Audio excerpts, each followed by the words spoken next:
अस्सलाम वालेकुम friends, welcome to सार टेस्टिंग। आज की वीडियो में मैं आपको वार्मनेस के बारे में बिल्कुल रियल इन्फॉर्मेशन दूंगा। आपने सुना होगा कि पेट में कीड़े बन गए, दांतों में कीड़ा लग गया, नाक में कीड़े, ये आपने कभी नहीं सुना होगा। आज मैं आपको सुनाता हूँ और दिखाता भी हूँ एक रियल स्टोरी। फ्रेंड्स, क्या आप जानते हैं कि नाक में भी कीड़े बन जाते हैं? ये एक बहुत बुरी बीमारी है। देखिए, अगर नाक का कीड़ा ब्रेन में चला जाए तो क्या होगा? ब्रेन को खाना शुरू कर देगा और इंसान मर जाएगा। जब बलगम यानी रेशा खुराक की नाली में जमा हो जाता है तो इसमें कीड़े पैदा हो जाते हैं।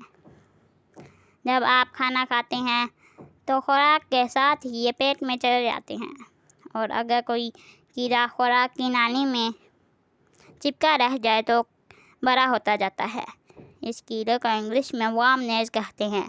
ये देखिए, ये कीड़ा बच्चे की नाक में आ गया था। बच्चे का पहले तो गला बंद हो गया, कुछ खाया पिया भी नहीं जाता था। फिर ये कीड़ा आहिस्ता आहिस्ता नाक में आ गया।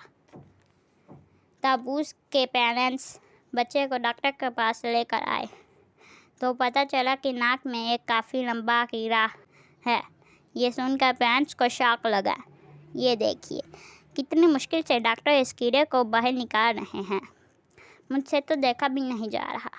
मगर वीडियो को बंद मत कीजिएगा, वरना आपको पता कैसे चलेगा कि हमने इस कीड़े को बनने से पहले कैसे रोकना है। आपने हमेशा अपनी नाक की सफाई रखनी है, नाक में कोई कचरा नहीं रहने देना। दूसरी बात, अगर कभी सीने में बलगम या रेशा हो जाए तो उसका प्रॉपर इलाज करवाना है। बलगम को सीने में नहीं रहने देना, बाहर निकाल फेंकना है।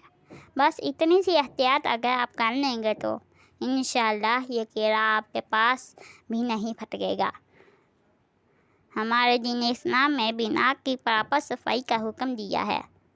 रोज़ाना 5 टाइम वज़ू से नाक की और गले की मुकम्मल सफाई होती है। अल्लाह ताला हम सब को ऐसी बीमारियों से बचाए, आमीन।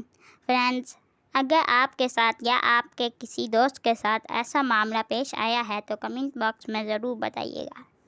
उम्मीद है मेरी नसीहत आपके दिल को लगी होगी। मेरी वीडियो को लाइक करें और चैनल को ज़रूर सब्सक्राइब कीजिएगा ताकि मैं आपके लिए ऐसी अच्छी इन्फॉर्मेशन लेकर आता रहूँ। और शेयर इसलिए कीजिएगा ताकि किसी और का भी भला हो जाए। ओके फ्रेंड्स, अगली वीडियो लेकर जल्द ही हाजिर होऊंगा। अल्लाह हाफिज़।